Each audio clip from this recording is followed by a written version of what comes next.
David O'Sullivan is a writer and media consultant.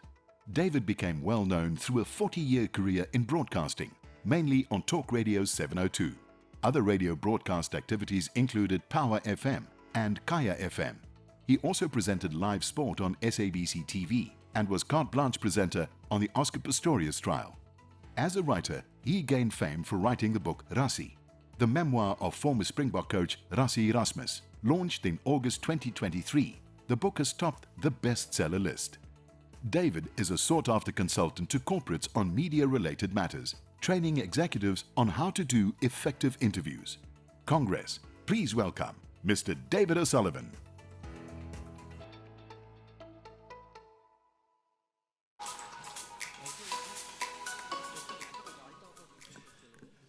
Goeiemiddag, dames en heren.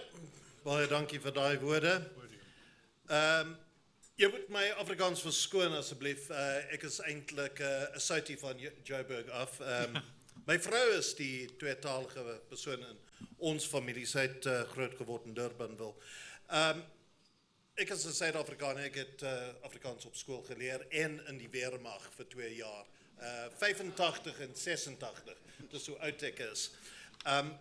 En wat my bang maak is dat daai Afrikaans was vol vloekwoorde.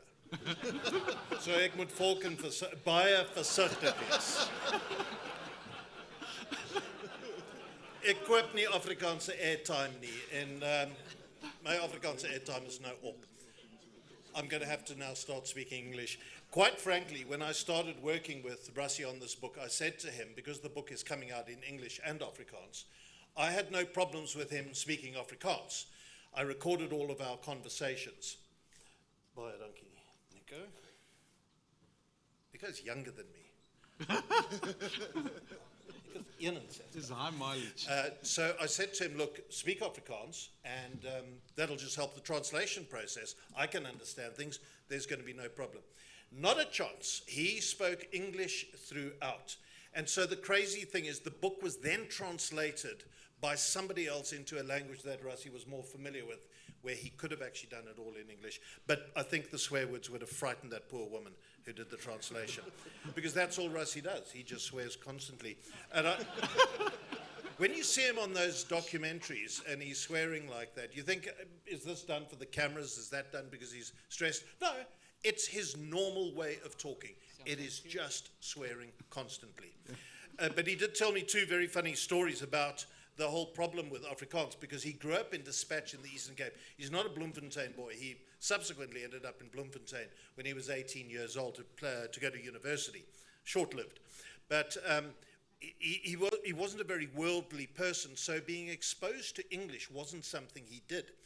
And when he started as a player, his English was incredibly bad. And so there came a time where when they were playing rugby, playing for Free State, a lot of the guys were Afrikaans.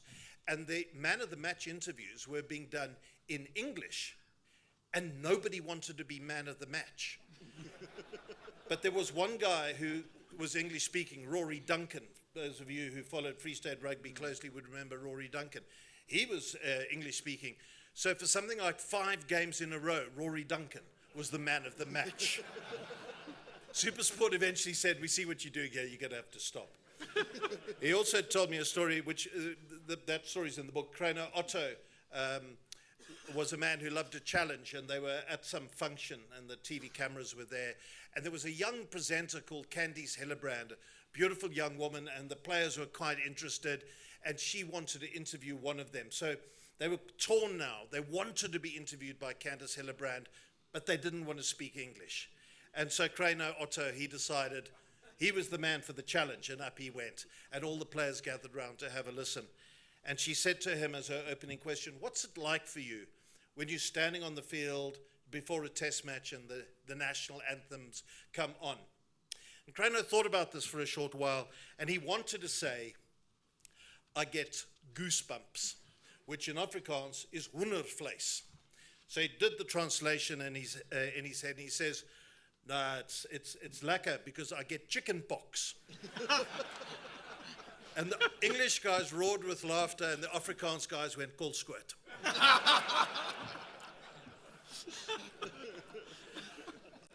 I've got some wonderful issues that Rassie raises about the way he does things.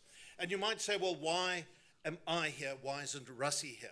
So the first thing I'm going to tell you, which is the first thing he told me, is that everybody misjudges him. They think that he's a louder than life character, that he is a social butterfly, that he's in the room here, he'd be backslapping everybody, sitting at every table, having a brandewijn and coke, and kuiering, which is his favorite word. Let's kuier. We never kuiered once, because actually that's not what he's like. He is probably the most reserved, shy person I've ever come across. He's socially awkward, and he's only really comfortable in his rugby environment with a small group of rugby players, dealing with them. Doing these kind of functions is an absolute nightmare for him, and so he doesn't do them. And it's such a pity, because corporates are throwing huge amounts of money at him, and he knows his place. He doesn't want to do things like this. He hyper-focuses. He'll hyper-focus on rugby, and that's it. When we wrote the book, he hyper-focused on the book, and that was it. But standing here doing this would be killing him inside. And sadly, that's why I'm here, and he's not here. Also, he's far too busy at the moment, because as you might have seen yesterday, he gave a press conference. Another thing that absolutely petrifies him is doing news conferences. It's on the first page of the book, where he says, I am way out of my comfort zone when he does press conferences. I know you're going to ask, so why does he do them? And I'll explain a little bit later. But what he does is he has out-the-box thinking. He's a big advocate on constantly changing things. And once again, he's changed. He hasn't detailed what it is he's changing, but we do know, because he announced them, we've got some new members of the management team. So you'll recall Jacques Nienaber, the head coach, left to go to Leinster. That's because the Nienaber family want to actually, Jacques is keen to get himself an Irish passport and work in Europe. And they fell in love with Ireland when they went to Munster. It was a bit of a wrench for them to come back, as it was for the Erasmus family. So one understands why Jacques has gone. And Felix Jones has gone as well. He's gone to England, and if you've been watching the Six Nations, isn't it interesting to watch how there's a familiarity to their style of play? And you can see it's Felix Jones's fingerprints that are all over it, as they were with the Springboks. So he's brought in Tony Brown, who is the former All Black fly half, and a guy called Jerry Flannery, who Rassie worked with. He's the former Irish international. Rassie and Jacques worked with him at Munster when they were there for 18 months. So he's brought them both in. And now he says, and now we will start doing things differently.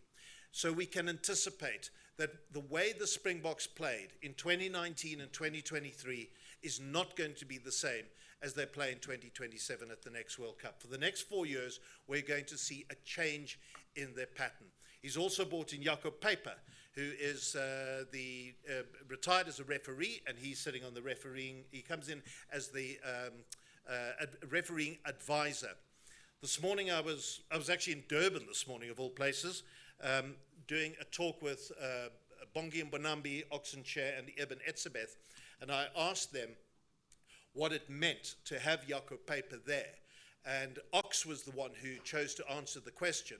He said because the laws of scrumming, mauling, rucking, the things that he has to do are so complicated and open to so much interpretation. Jacob Paper now gives him some kind of uniformity, gives him some level of confidence that the way in which he goes about doing his job is going to be the correct way. And this, again, is something unusual. I don't think there are any other countries, rugby-playing nations, as part of their management team that have a former test referee who is part and parcel of the management team, which just talks about the out-of-the-box thinking that Rassie has. The thing about Rassie is, and I've on my notes here, I've written this word genius, because when I started writing the book, I kept hearing this word genius. When I was telling people that I'm working with Rassie, oh, he's a genius, oh, he's a genius. Everybody, I went and sat with Nick Mallett, who was Rassie's coach, while for the bulk of his Springbok career. oh, he's a genius. And I said, but what makes him a genius? And I said to Rassie, do you regard yourself as a genius? Can you understand this? He shut me down so fast. Nepal, that's Vinchat. That's Harachat. You don't call yourself a genius. He refused to address this issue. He said, if you want to talk about genius, you're going to have to talk to other people, but I'm not telling you that I'm a genius. I'm just a guy from Dispatch, which is incredibly self-deprecating. But the more I worked with him, the more I fleshed it out, the more I understood what it was about Rassie is that he saw things differently on the field. Now, I hope that everything I'm saying to you now, in your minds, you can turn a few cogs and work out how you would apply it to your jobs as farmers. I don't understand your industry at all. I admire it enormously. It must be the most difficult job in the world. But you will see, I hope, how these things might work, or not, as the case may be in your line of work. But the way he explained it to me was that he sees patterns. He sees the opposition moves. I said to him, is it like playing a game of chess where you anticipate the opposition's next few moves? He said, no, Chom, I see the next 10 moves. So what he is able to do, which so few are able to do, Nas Boerter was also one of these people, he can look up and he can size up where everybody is on the field.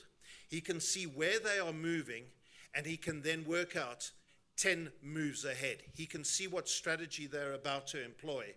And instead of going to where the ball is, he goes to where the ball is going to go, which is over there. So he starts running there.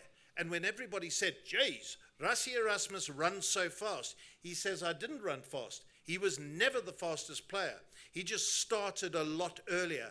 But because on camera, or even when you're in the stadium, you're watching where the ball is. You don't watch the off-the-ball stuff. And that's what he was so good at. The off-the-ball stuff, he would get there before anybody else. Chances are the opposition player got man and ball at the same time because Rassie had figured it out. He said in 1997, Nick Mallett pointed out a particular move where he anticipated an intercept coming. And he just quietly bided his time. And at the critical moment, in he went, flicked the ball to Peter Rousseau, who I think scored 4 tries on that day. All these games on YouTube. And so we had great fun when he would talk about a particular thing, we'd stop, and then we'd go and find the YouTube clip, and he'd relive it. That was quite amusing as well, because he remembered every single move. He knew where every other player was. We did this book in 2023. He's remembering stuff in 1997, exactly how it went in his head. There was an incident when the Springboks were playing Australia. This was in 2000. It was actually, as it turned out, Nick Mallett's last game as coach. And Rassie at this stage was also, once again, innovating, doing things that nobody else was doing. He bought himself a laptop and computer software from the CSIR. He was the first private person to own a laptop this powerful and this particular software. When I worked out the amount of money he would have paid today for that equipment, he got quite a fright because it was over R1 million. He had to go and get a bank loan to pay this off. But he got a mate of his who was at the CSIR who was learning coding. And this is in the early days. This is the late 1990s we're talking about here, when nobody's thinking about coding. Only some thin-armed, bespectacled people in the basements of the CSIR knew how to do coding. And there's Rassie Erasmus, this jock rugby player, who's also learning coding, because he wanted to take all the games and then code them so he could analyze the play.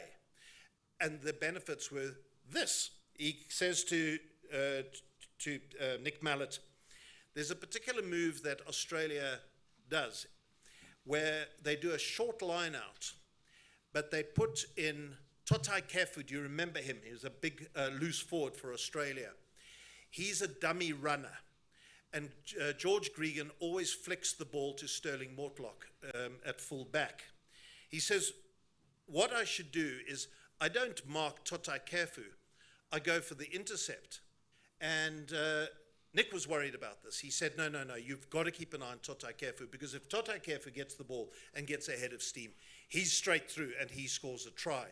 He says, Nick, I promise you, I've seen this move in so many games. Totai Kefu never gets the ball. It's a waste of time for me to mark him. So Nick said, what the hell? Let's go for broke. And sure enough, there was that moment. They saw the short line out coming, and Rassie took off like a firecracker had been lit beneath him and got the intercept. And suddenly those players, the Australian players, were on him, but he was through. He wasn't the quickest over 100 meters, but he was quick over 20 meters. And that's all he needed. And he got to the line, dived over. And here was the mad thing about that particular try, is that he dived over, holding the ball underneath his chest, went over, and 3 Australian players jumped on top of him. The referee wasn't expecting this move, so he's way behind. All he can see is that Rassie's gone over, and it was the first time they were using TMOs. And so the ref, Paul Honus, went, oh, here's a good idea. I'm not sure he grounded it because all the other players are there. Have they got their hands underneath? I'll send it up to the TMO. But they didn't have that sophisticated way of analyzing in those days. So he just said to the TMO, can you see if he scored a try? There was none of this, the on-field decision is try or no try. There's a much more analytical way that they do this. He just said, can you see if he scored a try? And the TV coverage couldn't show whether he had scored a try. So the try was disallowed. And Rassie was absolutely furious because this beautiful move had come to naught because he had the ball underneath him. But it was the way in which Rassie coded the game, analyzed the game. He did disco lights, which was quite amusing at this World Cup now, where everybody, particularly the international media, was saying, what the hell's going on here? What are these disco lights? And the journalists maybe did not know Rassie as a coach in the early 2000s at Free State. I'm sure there are plenty of you here who remember what Rassie did. It started off with him getting rather annoyed with the players not understanding what they should be doing, taking wrong options. So they said, but Rassie, you should tell us then. You should give us some input. So he said, okay, fine, let's work it out. If it's from a line out, if we have a move that's green, which means it goes to the fly half, it kicks it out. We have a move that is blue, which means you run it down. And we have a move which is white, which is maul it up. And then he would hold up one of those little field markers, training cones. He'd hold them up. So the players would get to a line out, and then they'd be going, what color is that cone? And they'd have a discussion about color of the cone. They realize, okay, that's not great. So they made these paddles and had these colors. And then the opposition players were going, okay, what did that color mean? And they were trying to figure it out. So Rassie started writing random numbers on the paddles. And then they would shout, green 756. Like, oh, 756, that must mean something. It meant nothing. It was just the color. But again, the players were going, we can't quite see because we're on the far side. They're going, oh, we can't actually see what color it is. So Rassie then got disco lights. He went to the shop, bought disco lights, and he put them on the roof at Free State Stadium, one side and the other side, and the players looked up, and he flicked a switch, and they knew exactly what they needed to do. It went awry on one particular occasion when the Bulls came to town, and they said, do you mind if we use the stadium for captain's run on the Friday? And Harold Verster, who was the boss of Free State Rugby in those days, said, knock yourselves out. You can use the stadium, no problem. Next day, it's game time, and it's time for the lights to come into action, and the players all look up, and Rassie's flicked a switch, and the move that he has then illuminated makes absolutely no sense. So they're going, what? To the coach's box, what's going on? And Rassie's flicking the switch, it's blue, you go blue, and they're going, we can't do blue, not from this position. And then they realized what had happened was the Bulls players had got up onto the roof and changed all the light bulbs around.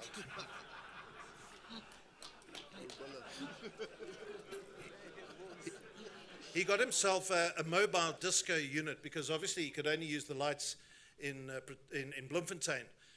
But he wanted to use them at all the away games as well. So they bought a mobile disco unit, which they then installed, and they were at Loftus of all places. And they rigged it all up, and they were ready to go. And as the ref blew the whistle, so the power in the coach's box went out. Only that box lost its power. And Rusty said, you know what? If I had been the Bulls, I would have done exactly the same thing. So then he got a battery backup. They could never thwart his disco lights. I said to him, why didn't you take it down to the Stormers when he went to Cape Town, coached there for a while? He said, nah, those guys, they're too busy surfing and going to wine farms. They're not interested in my disco lights. But he decided then to take them to the World Cup. I was amused when Jacques was challenged about it. And they said, aren't you taking away responsibility from the players? Aren't you impinging on the independence of the captain and removing the power to make their own decisions from the players? And Jacques said, no. It's to communicate with the medical staff. When we think a player maybe needs to go for a head injury assessment, then we shine the light. No, it wasn't. It was to show them when to kick, when to run, when to maul. It was exactly the same thing. But it was, again, the out-of-the-box thinking that worked so well. It won a World Cup. He didn't use it in 2019. When he used it at Free State, it won 2 Curry Cups. It's a system that worked absolutely right. The thing about Rassie is that none of the stuff that he does when it comes to out-of-the-box thinking is something that he's read in a book. And I can safely say that nothing of his tactical abilities, his interaction with people, the way he motivates, I can safely say none of it comes from a book. And the reason I know this is when he first started working with me, we started at my house in Johannesburg, in my study, and I've got one wall, books. I love books. I read books voraciously, and so I've got this big bookshelf. And he walked into the study, he looked at the bookcase, and then looked at me with, you know that look when you're going, what a load of bullshit this is? He goes, hey pal, chum is his word, chum, how many of these books have you read? And I said, well, I've read them all. That's why they're here. I mean, it's like 40 years of collecting. He goes, well, now you're going to judge me because I've never read a book in my life. And I looked at him, he said, no, sorry. I've read one book in my life. When I was at school, I read Lord of the Flies. And that's the only book he's ever read. I said to him, Russ, well, by the end of this, you're going to have read 2 books because you're going to have to read your own book because you have to actually tell me if there's anything you need to take out or add or if I've got anything wrong. And he phoned me after the first manuscript was done, and I'd emailed it to him, and he phoned me in great excitement. He said, hey, Chom, I've read 2 books. I was delighted. When the book came out and he could hold it in his hand, he phoned me again. He said, Chom, I read the book, now holding the actual book. I said, Russ, you've read 3 books now. But it was confirmed by Jacques, who said he was once in a session with Rassie. And Rassie, he loves doing things on the flip chart and the whiteboard. And his own computer. What's it? Excel.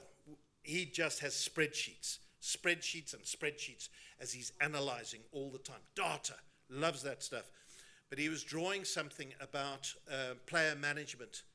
And Jacques, who's got a diploma in some, I think, business management or something, he was looking at what Rassie was doing, and he was saying, you know what? This is from module 3 in term 2.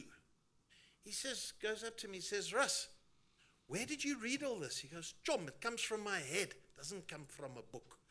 And that's what makes that man so unusual. But he also knows his limitations. Why he's not here. But as a rugby player, he knew how far he could push the envelope.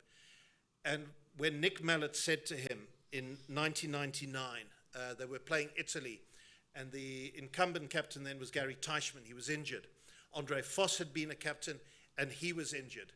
And they were in Italy, and Nick Mallett said to him, listen, you're captaining the Cats, you've captained Free State, I want you to be the Springbok captain, thinking that Rassie would say, well, this is one of the greatest honors of my life. It's something I'd always dreamed of. And he looked at Nick and said, nah, I'm not ready for it. I'm nowhere near capable of doing it. He was actually going through a time there when he said he partied too hard. He was irresponsible. He said, I wasn't the right person for the job. And I wonder if he isn't the first person ever to turn down the Springbok captaincy. Nick offered it to him on a second occasion. He turned it down flat, but Nick said it was half-hearted. And there was on one occasion where they were in Australia, and everybody was injured. And Nick said, now you don't have any choice. You can't say no. You are the captain because I have nobody else. So if you look in Rassie's record, sure, Springbok captain, tick, it's there. But he only did it under duress because there was nobody else for the job. But he knows his limitations, and he turns down something as prestigious as that. But if you want the greatest indication of thinking out the box, then it's the incident for which Rassie became notorious around the world, and the incident for which Rassie now has a certain amount of regret. I'll take you back to the British and Irish Lions tour as we came out of COVID. We'd played the first test in front of an empty stadium, and Rassie couldn't understand what Nick Berry, the ref, had been doing, how he had been interpreting the laws. So what happens after test matches is they assemble a whole lot of clips from the game, that have their own cameras, get their own footage, and they submit the video clips to the refs, to the referees panel, to a guy called Joel Jut, who's the boss of test referees, to say, can you please give us some guidance on why this was a penalty or why this was allowed, so that when we coach the players in the week to come, in the build-up for the next test, we know what we're doing. And the video clips went off on the Sunday. And by Sunday evening, there was no reply.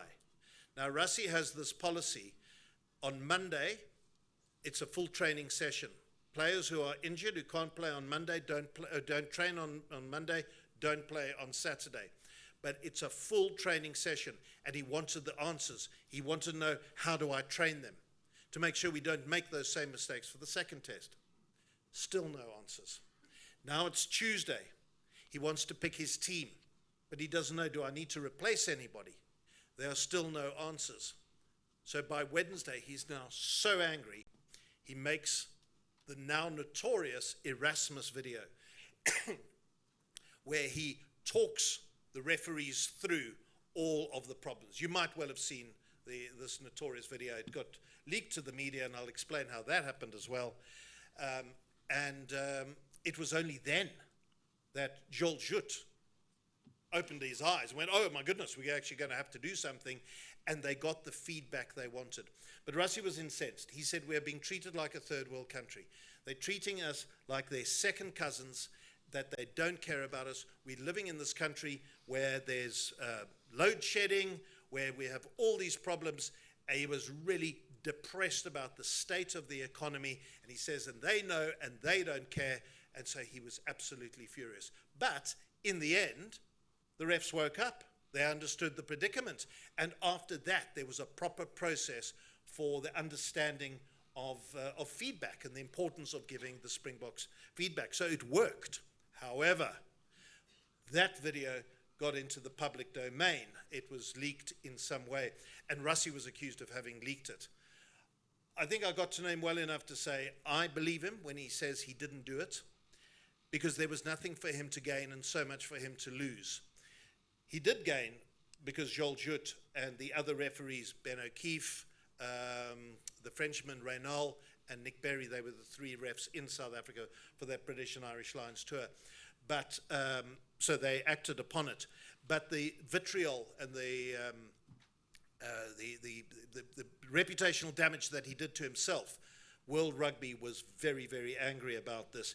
And so they had a disciplinary inquiry. And in that disciplinary inquiry, we only got the judgment. We didn't get the argument. But his lawyer, Frikkie Erasmus, no relation, gave me all of the forensic analysis, which shows how the video got out into the public domain. And the way it worked was this.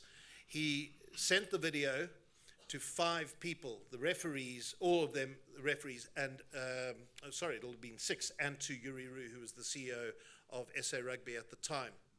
Now, I don't know how familiar you are with these things. I certainly wasn't. My mate was actually the videographer, and I got him to explain it to me. He uploads it to a platform called Vimeo, and he can see how the video is being viewed, who's watching it, and where they're watching it. So as he sent it off, he noticed immediately that the video, after 24 minutes, was sent to Brisbane. Now, the video itself was over 40 minutes long, around about 40 minutes. So the person who sent it to Brisbane hasn't actually watched the entire video. Now, who lived in Brisbane? Nick Berry, the referee who was the target of the attack.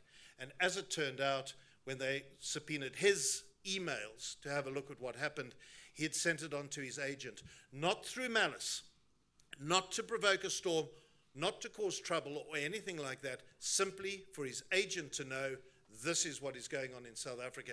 And then his agent said, oh, sent it to a mate, who sent it to a mate, and then it just explodes. And that's where they lose contact with it. They can't then say who sent it to a media person. So I can say unequivocally, it wasn't Rassie, but the man who inadvertently released that video was the man who suffered the slings and arrows of Rassie's. Now, I'm misquoting Shakespeare there, aren't I? It was the man who bore the brunt of the attack. But it's the how to do things differently scenario. And now, as a result of the Erasmus video, Rassie and the referees get on famously, to the extent that he brings in Jaco Paper. Let me talk to you about, I think I've done the second one. I was going to talk about innovating and the way he constantly innovates, so I can actually cross that off. Let me talk to you about the way he handles rugby. He's called the director of rugby. He's also the head coach now. Now, I don't think Rassie wants to be the head coach. He never said so, so I'm just going to give you my view on this one.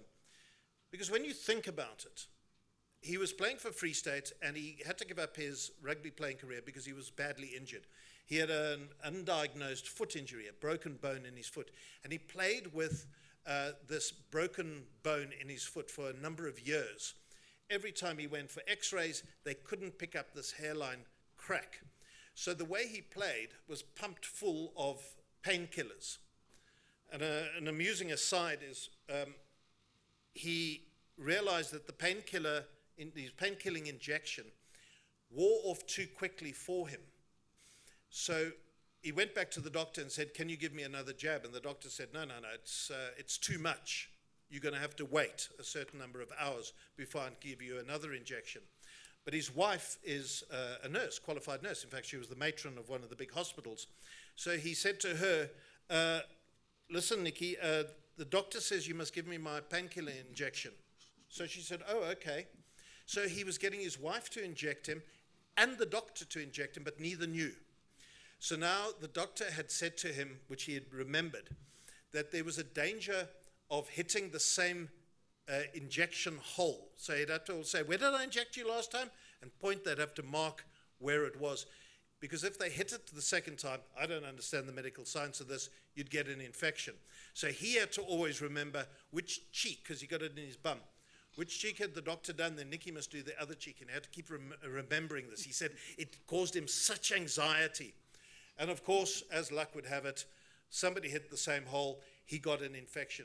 But he got an infection that was so bad, it turned into an abscess, and he said his whole bum was painful to touch. He had to sleep on his stomach. He couldn't sit down. When he was in a ruck or a mall and somebody touched his bum, he said it was like a jolt of electricity had gone through him. He was in absolute agony, and he had to come clean and say, look, I've got this huge problem. Went off for surgery. They cleaned this abscess out, and he was left with a hole in his bum. So, like an idiot, while he's telling me this whole story, I said to him, so do you have a circular scar on your bum? The next thing, he's standing I'm sitting down, he's standing next to me, and he's got his pants down like this, And he's showing me, and I've got Russie's bare bum, well, just one cheek exposed. He says, can you see it? And I go, whoa, and I kind of look, I go, all I can see, and bizarrely, he's got his daughter's names tattooed on his bum. So I said, no, I can just see your daughter's names. He goes, oh, wrong cheek. And he turns around. Now he's got his pants puddled around his ankles, and he's got his bum like this. And I thought, this is where my wife walks in. And thank God she didn't. I'll go back to sorry, that was a hell of a detour I took right there. Because of that foot injury, he retired from rugby and was immediately offered the job of head coach of the Cheetahs. He took it because he had nothing else. His twins had been born. He needed to, had to keep the wolf from the door. So he took the position.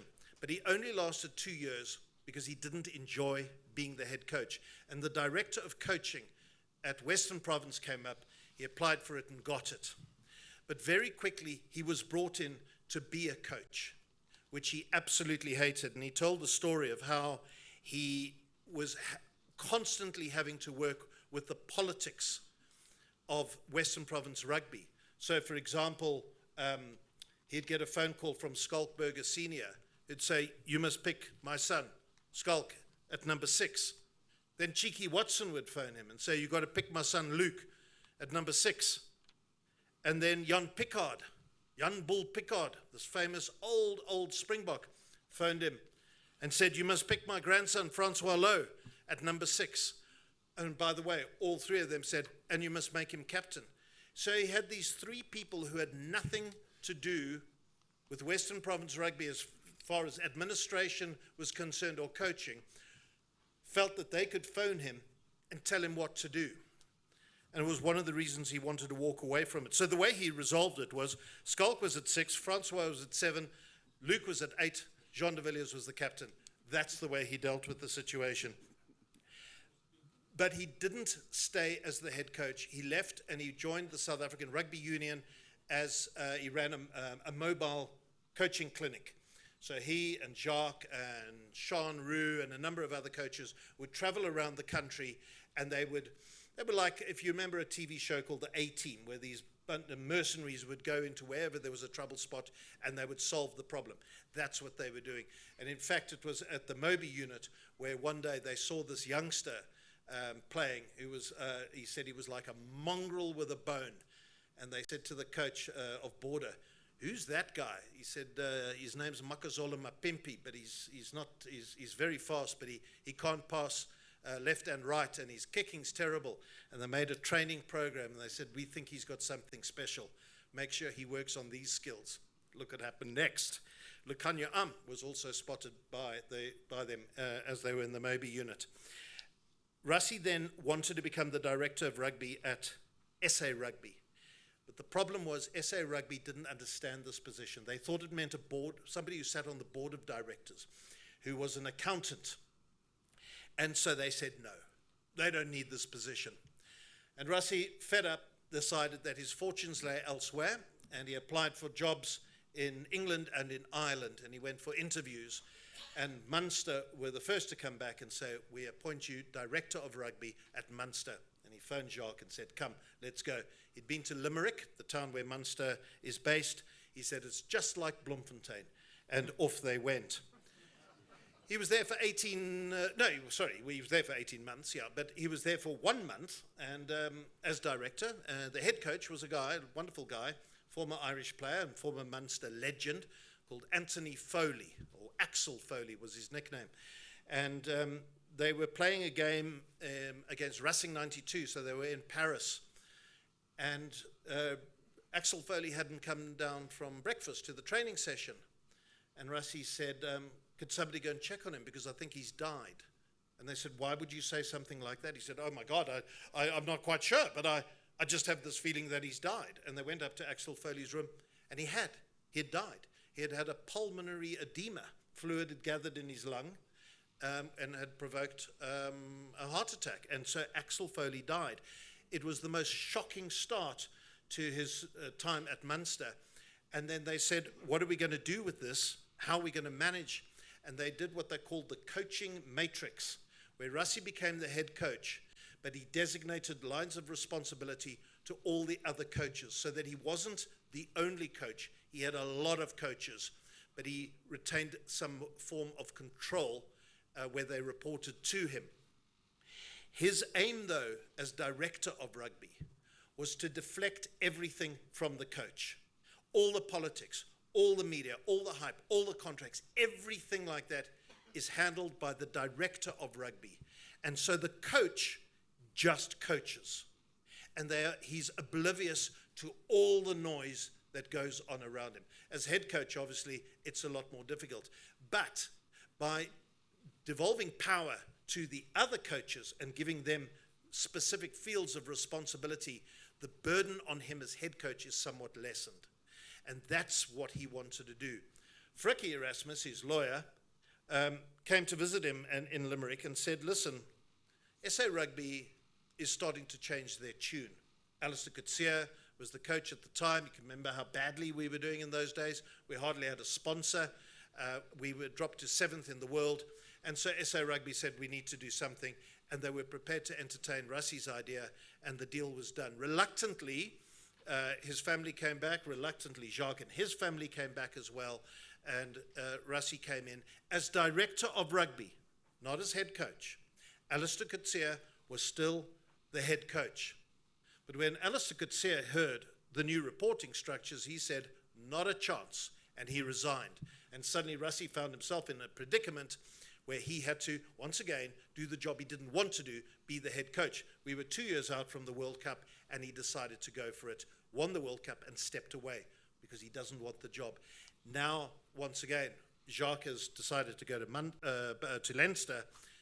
Rassie's having to fill the void. But just to give you an indication of how much power and responsibility the other coaches have, do you remember in the World Cup, Damien Willemse at one stage, and I forgot, against France, Damien Willemse took a mark and then did that, called for a scrum. And everybody went, what the hell? Are you allowed to do that? And they said, it's Rassie. It's the out-of-the-box thinking. Actually, it wasn't. It was Mzwandile Stick, who's the off-the-ball coach. Now, I don't think in any other rugby team of the international teams, they have an off-the-ball coach. Once again, the innovation of Rassie, understanding you've got to look where the ball isn't and direct the players in that regard. And Stick was the guy who said, when you play France, you'll get maybe 3 or 4 scrums a game. Those props, they never put under pressure. They're always as fresh as a daisy. We've got to get more scrums, and we've got to make them run around a lot more.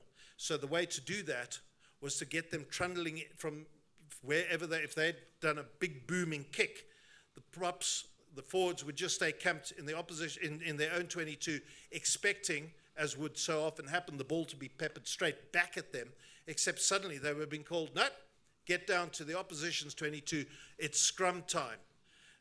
But when Stocker, as he's known, when Stocker raised this, they said, we're not sure we can do this. So they phoned Jaco Paper, who was one of the referees, and said, can we do this? He said, look, I don't think so, but I'm going to have to research it, and I'm having dinner this evening with the other referees. I'll ask. On the day of the game, that would have been Ben O'Keefe, was the referee, and he came into the dressing room to have a chat to the props. It's a normal thing the refs do, just to talk about how he wants them to scrum so they don't have to explain it all on the field. And Jacques said to him, oh, by the way, if we take a mark in our 22, we're not going to go for a kick, we're going to scrum. And Ben O'Keefe said, oh, isn't that interesting? We were talking about that at supper last night. They went, we know what you were doing. But that's the power that Rassie's given the other coaches, so you've got that innovative thinking all along.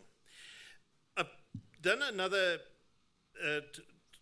heading here called Sticking with Your Plan. If you're going to make your plan, you've got to stay with it. And so there's Rassie. He changes his plans because he understands things are changing. Rugby's evolving. You've got to evolve with the times. But once he's made his plan, he sticks with it. And here's a great example of that having happened. In 2018, when he took over, he and Jacques took over, South African rugby was in the doldrums, as you may recall.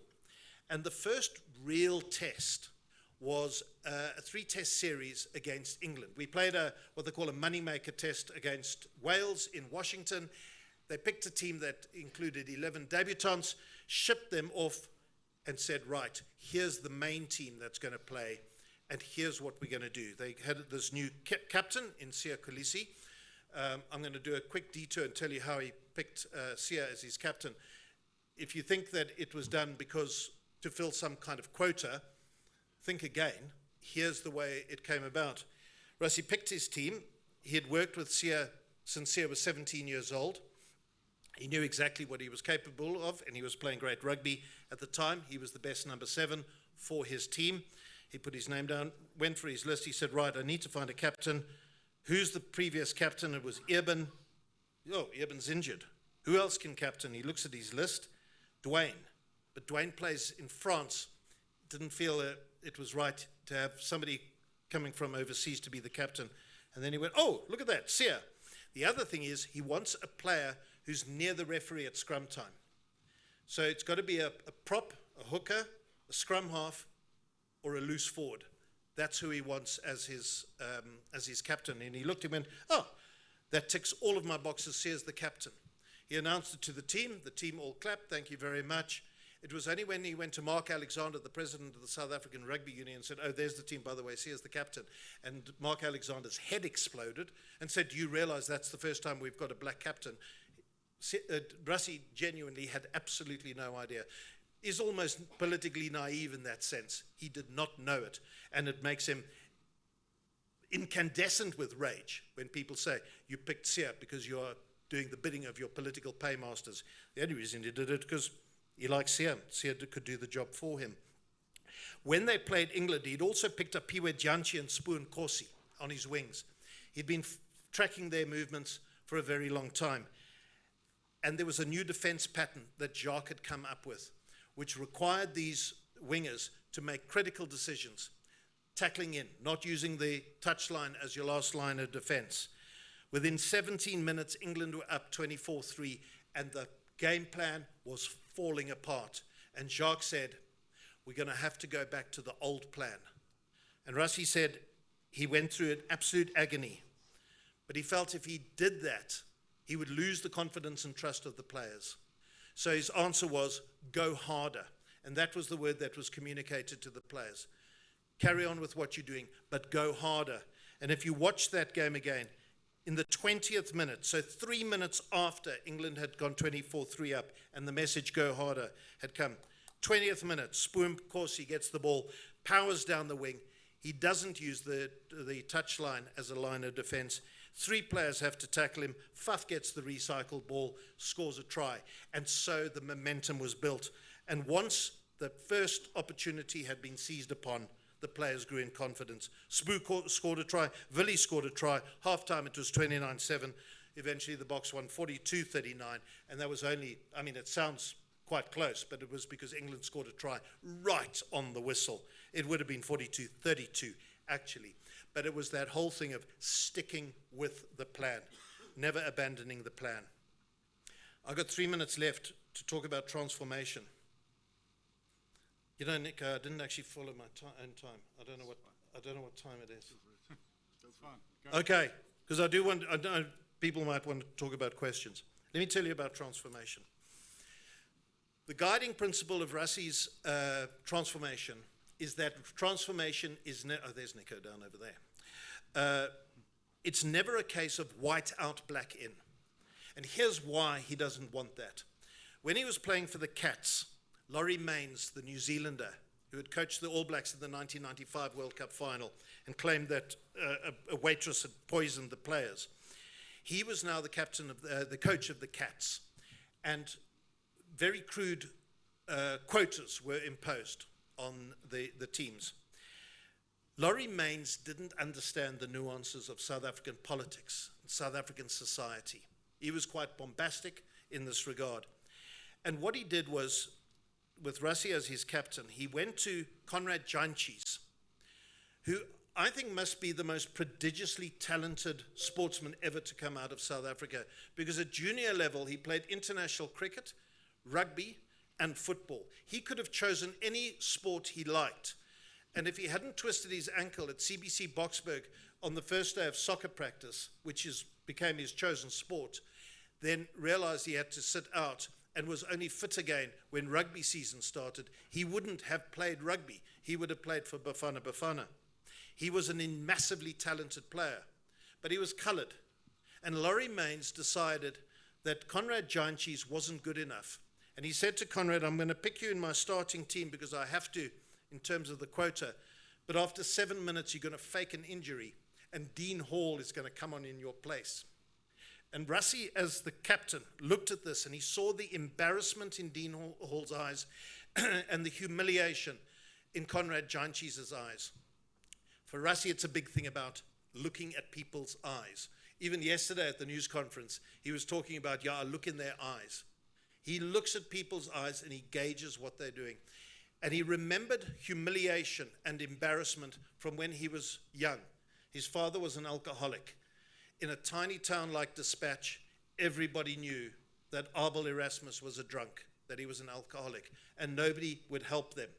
And he was embarrassed all the time. He didn't want his friends coming round to his house because they would see his father with his what do you call it, the mainstay bottles, Blokop Soldaikies, because of the blue tops, holding his bottle of mainstay and his boop hanging out, sitting in his underpants watching TV and then falling asleep. He remembered the humiliation and the embarrassment. And so he said, I will never be put in a situation where that happens ever again.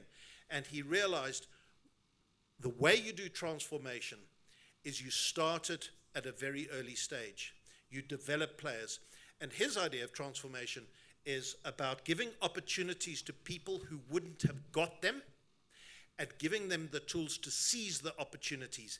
And then you stand back, because then it's up to that person to seize the opportunity. So what they started doing is they implemented a program called the Elite Players Development Pathway, which is Rassie's greatest achievement, the thing that he's most proud of. If ever you meet him, don't ask him, what was it like to win the World Cup? Say to him, Rassie, tell me about the EPD. And then he's your pal for life. That's when he's saying, kom, ons kuier. We're going to sit down. He spent hours upon hours telling me about the EPD. When I got to the section of the book where we're now talking about what's his legacy, and I'm thinking I'm going to have a discussion about winning the World Cup, and he goes, no, chum, it's about the EPD. That's his greatest joy. So the way it worked was this. They would identify through a network of coaches and scouts around the country, at club level, school level, in the rural areas, at the prestigious schools.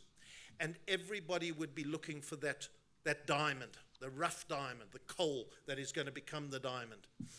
And they would give them training programs, training manuals that Moby unit, Jacques and him, because this is Rassie's favorite thing, to draw up training manuals and do roadmaps, as he calls them, where he checks the skills level.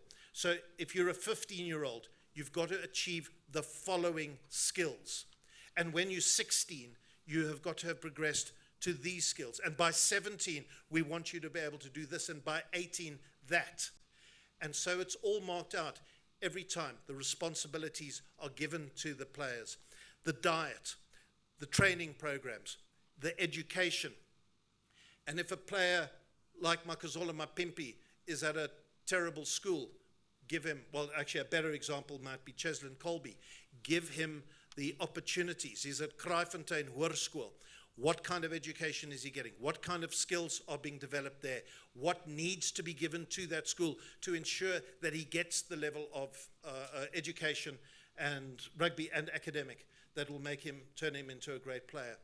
And every year they would sit down and they would map out the 3 best players of each of those positions. And if he had white guy, white guy, they'd move on. Black guy, white guy, move on. White guy, white guy, they'd go, hold on, find a black guy who's on the fringes and let's keep a special eye on him, because we are about transformation. But it's not white out, black in. Never is white out, black in. He says, sure anything, in a few years' time, one of those white players will not achieve, and the black player will have achieved, and then it's a natural progression to put the black player in. But those weren't teams that were being selected for anything. It was just for their own guidance, to make sure that their systems were working correctly. And when you look at the players who've come through the elite players development pathway, more and more of those people are now starting to play franchise or URC rugby, international rugby as well. That's how transformation worked. Quotas were never the answer for him. It was all about depth. It was making sure that you'd always have 2 senior players with 1 junior player pushing hard. And when it came to picking his side for the World Cup in 2019 and again for 2023, he never once looked and counted how many black players have I got, how many white players I've got. He just knew he had the best. Sorry, I'm going to correct myself. He knew he had the right players, because that's another one of his big mantras. It's not about choosing the best players, it's choosing the right players. And he always knew he had the right players. I was looking at the footage of him doing the jersey presentation just before the World Cup final now in 2023. And he makes and I hope it's in the documentary, in Chasing the Sun, where he says, I look at this team, you guys are the right players. No politician has phoned me to challenge me on my team. I'm probably running way over time. Have we got a few minutes to take a couple of calls? See, that's my radio. Call now. 011 883 0702. Lines are open. Are there any questions? There should be a microphone somewhere. If anybody's got a question. Sure, Congress. Use your opportunity there. Anybody for anyone? Or grab me at the Brian. I'll talk to you then. Nobody with any questions? Have I answered everything? In that case, thank you very much for your attention. Thanks for listening, everybody.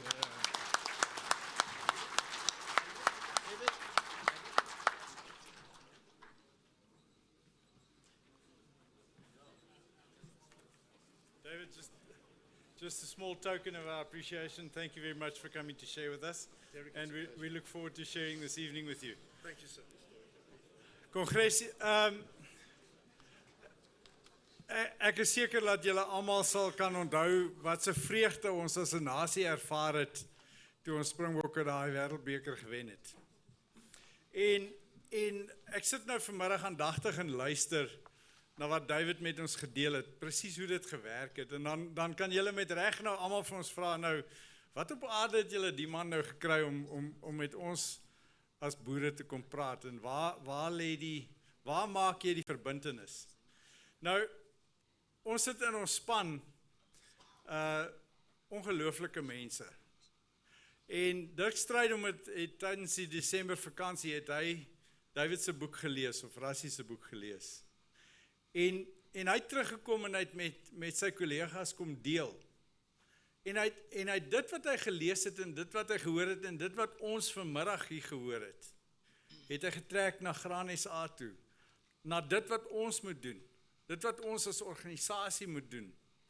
En dit was een van die eerste goed wat Tobias met ons gedeel het, toe die dagbestuur weer by mekaar kom, en die hoofbestuur ook toe later by mekaar kom. Is daar die insigte wat hulle gekry het uit 'n boek, uit daai vreugde wat ervaar is as 'n nasie, as Suid-Afrika, toe die Springbokke gewen het. En die parallel wat getrek was, die lyn wat getrek was, die verbinding wat gemaak word, is dit. Ons as organisasie, Graan SA as organisasie, ons moet soos Rassie en sy kollegas, sy span mense, die omgewing aan die buitekant, aan die randjies, in die paviljoene, daai omgewing, ons moet beheer neem oor daai omgewing. Ons moet daai omgewing beïnvloed, sodat ons produsente, die spelers op sy plaas, elke individuele boer op sy eie plaas, die spelers bemagtig is om die beste moontlike spel te speel, om die beste moontlike resultaat op sy plaas te kry. En dis die parallel wat ons trek met dit wat ons lees by en may we be able to bring as much joy and success to our members is what Rassie brought to us as a nation. Thank you very much for your presentation, David.